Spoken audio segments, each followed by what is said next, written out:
dore uko igikorwa cyo kwihorera cya Iran kuri Israel cyiswe Operation True Promise cyagenze. Nongeye kuguha ikaze kuri byose niyo official umuyoboro kugezaho amakuru acukumbuye kandi yizewe 5/5. Jikugezaho aya makuru niyo ntatiriza bagiye ku migabanzi banze nkabazininga mu nzira izo narose zikayima imana n'izira amagambo barondoka ikiganje. Uri kumwe nawe barengana gusuhuzuna guhikaze muri aya makuru y'umugoroba. Iran yihoreye kuri Israel mu gikorwa gikomeye cyiswe Operation True Promise 3. Ingabo za Repubulika ya Kisilamu ya Iran zatangaje ibisobanuro by'igikorwa cya gisirikare cyo kwihorera cyiswe Operation True Promise 3 cyangwa se isezerano ry'ukuri rya 3. Cyabaye mu ijoro ryakurikiye igitero cya Israel cyagabwe ku butaka bwa Iran ku wa 5. Iki gikorwa cyari igice cy'urukurikirane rw'ibikorwa byo kwihorera Iran ikomeje kugaba kuri Israel nyuma y'uko ikigo cy'ubutasi cya Iran cyari Damascus muri Syria cyagabweho igitero n'indege za Israel kigahitana bamwe mu bayobozi bakuru ba Iran. Dore ibikorwa remezo Israel yahombeye muri iki gitero cyagabwe n'ingabo za Iran. Muri icyo gitero cya Operation True Promise 3 cyangwa isezerano ry'ukuri nomero 3, Iran yarashe misile balistike misile zambukiranya imipaka zigera kuri 200 inakoresha indege zitagira abapilote drone zisaga 100.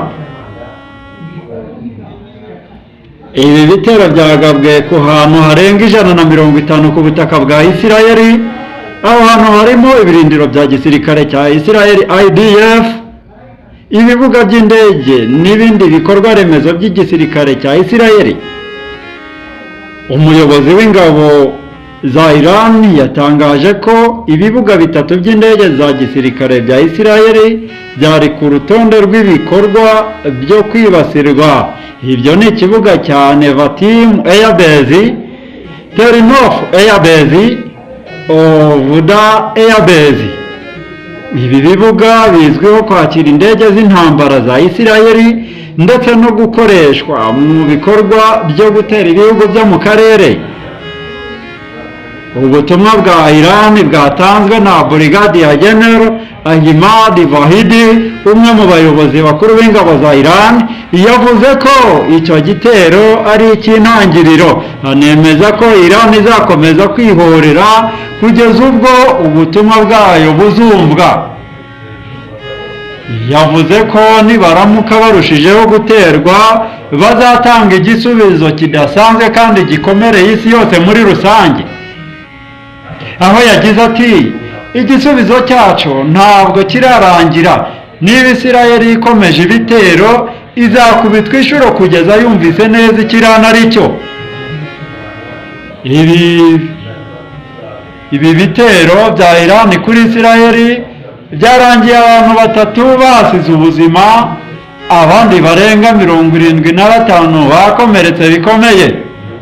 Hari n'ibikorwa remezo by'igisirikare cya Israel byangiritse nubwo Israel itarabitangaza ku mugaragaro. Naho ibihugu byinshi byo mu burengerazuba byamaganye ibyo bitero byombi bihuza Israel na Iran, bikavuga ko bibangamiye amahoro y'akarere. Iki gitero kikaba cyagaragaje ubushake bukomeye bwa Iran bwo kwihagararaho mu buryo bwa gisirikare no kugaragaza ko ishoboye gusubiza mu buryo bufatika ku bitero bigabwa ku butaka bwayo cyangwa ku nyungu zayo mu karere. Ubu bukaba bubaye bwa mbere mu mateka y'igisirikare cy'isi aho igisirikare cya Iran kigaba igitero cya misile n'indege zitagira abapilote drones ku butaka bwa Israel mu buryo butaziguye kandi ku buryo bwagutse. Mwakoze gukurikirana byose niyo official umuyoboro ubagezaho amakuru yizewe 5/5.